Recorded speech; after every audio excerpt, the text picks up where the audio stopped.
नमस्कार। पावन भारत एक्सप्रेस में एक बार फिर से आप सभी का हार्दिक स्वागत और अभिनंदन करते हैं। जैसा कि आप सभी जानते हैं, हमारे समाज का एक बड़ा वर्ग व्यापार पर निर्भर करता है, या हम ये भी कह सकते हैं कि हमारे समाज का एक बड़ा वर्ग व्यापार पर निर्भर है, यानी कि व्यापार हमारे समाज की एक धुरी के तौर पर कार्य करता है। आज हमारे समाज में व्यापारी वर्ग एक बड़ी समस्या से यानी एक बड़े संकट से जूझ रहा है। वो संकट है ऑनलाइन व्यापार, यानी कि ऑनलाइन की खरीदारी और बिक्री, जिसके चलते हमारा स्थानीय व्यापारी वर्ग कहीं ना कहीं एक बड़े आर्थिक संकट से गुजरता हुआ नजर आता है। और इसके अलावा भी कई तरह के संकटों से व्यापारी वर्ग को गुजरना पड़ रहा है। और यह बात कहीं न कहीं देखी गई है कि जब हमें किसी चीज़ की आवश्यकता होती है तो हम बाज़ार जाने की जहमत नहीं उठाते, मोबाइल उठाते हैं और उससे ऑनलाइन शॉपिंग कर लेते हैं, जिसके चलते हमारा स्थानीय व्यापारी वर्ग आज बड़े संकट से गुजर रहा है।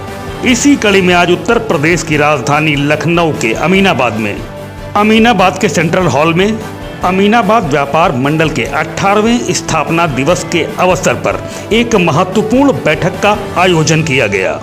आपको बता दें, व्यापारी व्यापार मंडल का स्थापना दिवस समारोह आज अमीनाबाद के एक प्रतिष्ठित होटल सेंट्रल होटल में संपन्न हुआ। इस मौके पर वरिष्ठ पदाधिकारियों को सम्मानित किया गया एवं उपस्थित सभी लोगों ने केक काटकर अध्यक्ष जी को सम्मानित किया। बैठक के दौरान कई व्यापारी पदाधिकारियों और व्यापारी नेताओं ने अपने विचार रखे और इस बात पर जोर दिया कि भारत का पहला संगठन है ये जो निःशुल्क बिना किसी सदस्यता शुल्क के चलता है, जिसके चलते पूरे व्यापारी संगठन में एक परिवार की झलक आती है। अपने संबोधन में व्यापार मंडल के अध्यक्ष ने कहा, यह ऐसे ही पूरे जीवन चलेगा, ना कोई मेंबरशिप फीस थी और ना ही होगी।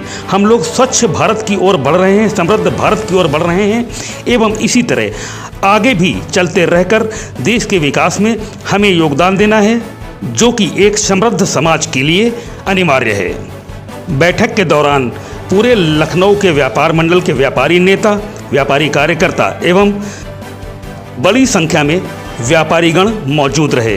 बैठक के अंत में सभी व्यापारी एवं व्यापारी नेताओं के लिए अपराह्न भोज की व्यवस्था अमीनाबाद व्यापार मंडल के द्वारा करी गई। जब तक आप देखिए व्यापारी नेताओं ने अपने उद्बोधन में क्या कहा, और बने रहिए हमारे साथ लगातार और भी खबरों के लिए। पवन त्रिपाठी, पावन भारत एक्सप्रेस, लखनऊ। हजरतगंज तो लखनऊ का दिल है। वहाँ पर शासन और प्रशासन ने जिस तरीके की सुविधाएं दे रखी है, हाईटेक सुविधाएं दे रखी है, हम चाहते हैं कि वो सुविधा जो जन सुविधा है वो हमारे बहुत सारे पुराने व्यापारिक क्षेत्र है वहाँ पर दिया जाए, जिससे ग्राहकों को सुविधा हो, दुकानदारों को सुविधा हो, आने जाने वालों को सुविधा हो। तमाम चीजें हम लोगों के बीच में अभी होनी बाकी है। हम लोग तय करें कि दरखास्त में हमको सार्वजनिक चीजें हमको मिले, जिससे जो वहाँ कस्टमर जाता है या व्यापारी है उसमें तमाम चीजें हैं। चाहे हमारा पार्किंग की समस्या हो, सबसे बड़ी समस्या लखनऊ के अंदर बाजारों के अंदर पार्किंग की समस्या है। और जबकि सरकार के पास, चाहे वो नगर निगम हो चाहे कोई भी संस्था हो, उसके पास पार्क है, तमाम जगहें हैं। आजकल मल्टी लेवल पार्किंग चल रही है।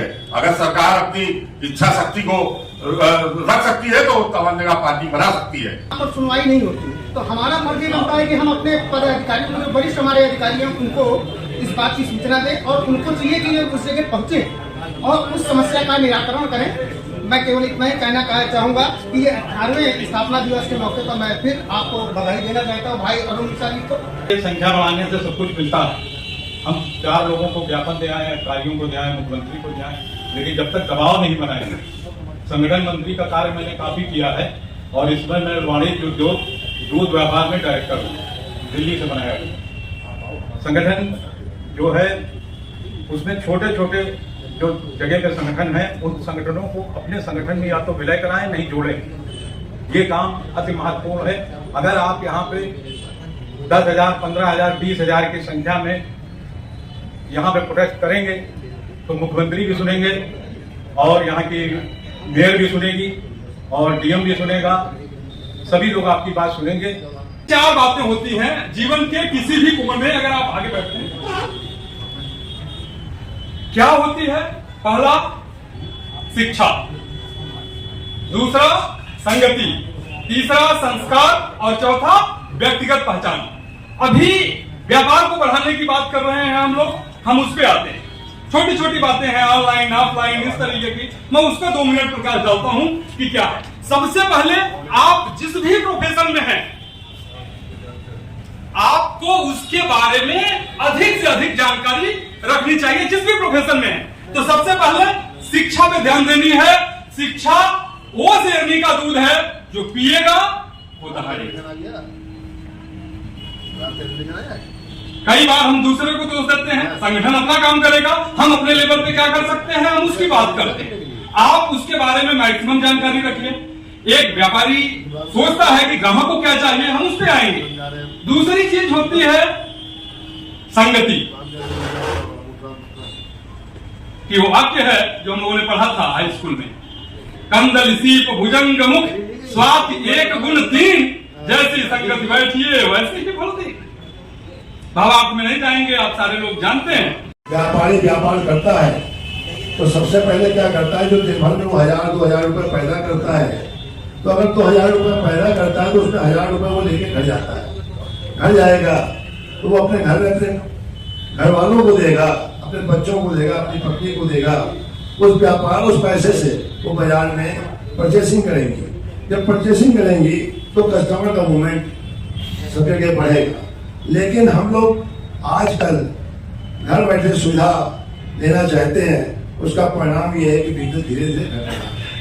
और ये जो माल कल्चर डेवलप हो गई है, आजकल हमारे यहाँ के परिवार की महिलाएं हो चाहे बच्चे हो, घूमने के दृष्टिकोण से माल जाते हैं और वहाँ पर हम ज्यादा देखते हैं जिस चीज का आवश्यकता नहीं होती वो भी क्रय होती है या क्वांटिटी ज्यादा आती है। आगे जितना उपयोग आपके परिवार में हो उतना ही क्रय करें। अगर इन सब चीजों को हम ध्यान रखेंगे तो हमारा व्यापार भी बढ़ेगा और व्यापारी वर्ग भी सुखी होगा। व्यापार को संगठित करने के लिए हमें संपर्क की बहुत आवश्यकता है, क्योंकि संपर्क ही एक पूरी है, कड़ी है जो एक दूसरे को बांधे रखती है। जो नौकरी दे लोगों को, उत्तम खेती, मध्यम वर्ग और निश्चित चाकरी भीख निकाल। आप छोटा मोटा काम कीजिए, कैसा भी काम कीजिए, लेकिन अपना कीजिए। अब और व्यापार ही आपको आगे बढ़ाएगा। बस इतना ही भाई हम बोलेंगे। और बिल्कुल जैसा कि तो उसके लिए जरूरी ये है कि पीछे एक बैनर होना चाहिए हमारा, जिससे हमें किसी को ये ना कहना पड़े कि संगठन का कार्यक्रम चल रहा था या क्या हो रहा था। जब हमारा कार्यक्रम होता है तो जहाँ भी कार्यक्रम होता है उस स्थल से सबसे पहले गेट पे या थोड़ी दूर पे एक बैनर होना चाहिए, जिससे कि पता चले कि ये भला कार्यक्रम फला जगह हो रहा है, तो किसी को किसी से पूछना न पड़े। और 2 से 4 लोग अपने आप जान जाएंगे कि आपका एक संगठन है जिसका इस तरह से कार्यक्रम यहाँ चल रहा है। माउथ जो प्रचार होता है वो ज्यादा अच्छा होता है बनस्पति इसके। आप कहीं प्रिंट मीडिया पे जाएं, इलेक्ट्रॉनिक मीडिया पे जाएं, हर आदमी के पास इतना समय नहीं होता है कि जिस मीडिया पे आप हैं अपना प्रचार कर रहे हैं वहां पे देखे जाके। दूसरी बात बहुत जरूरी ये कहनी थी उन व्यापारियों के लिए जो ये बात कह रहे हैं कि ऑनलाइन हमारा व्यापार जो होता है वो उससे ऑनलाइन खरीदारी से हमारा व्यापार प्रभावित होता है। उसके लिए आप कहाँ जिम्मेदार हैं ये भी आपको आत्मनियंत्रण करना पड़ेगा। जब तक आप खुद नहीं सोचेंगे हम कहाँ कमजोर है। आपके पास से हमने 10 रुपए का सामान खरीदा, 20 रुपए का कन्वेंस खर्च करके हम आपके पास गए हैं और 10 रुपए का सामान को अगर खराब निकल जाता फिर 20 रुपए का खर्च करके हम कन्वेंस आपके पास आते हैं। उसके बाद आप मुंह पे इतना गंदा जवाब देते हैं। सारे व्यापारियों की आदत होती है 2 एक को छोड़ दीजिए, क्योंकि अपराध हर जगह होते हैं। वो उसके आदत थी बदतमीज सब जवाब देते, कौन ग्राहक आपके पास दोबारा जाएगा।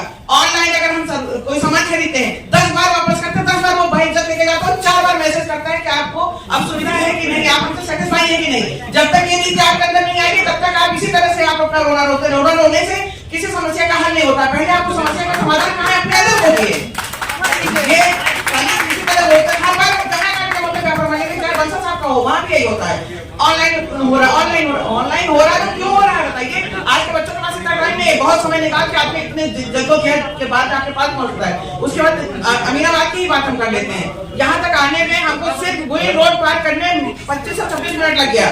उसके बाद आपके पास जाएगा आदमी, आप एक सेटिस्फैक्टरी आंसर भी नहीं दे सकते, उसको अपने कन्विंस भी नहीं कर सकते, तो क्यों जाएगा तुम्हारा आपके पास। संगठन का जो एक होता है ना मूलभूत जो स्तंभ है सब आपके जरिए ही हुआ है। कितना अच्छा कार्यक्रम हुआ, मैं सच कह रही हूँ। सारा शहर में आपको देखने को आपने यहाँ मुझे आमंत्रित किया, इसलिए मैं बहुत बहुत आभारी हूँ। और सब आप सबको बता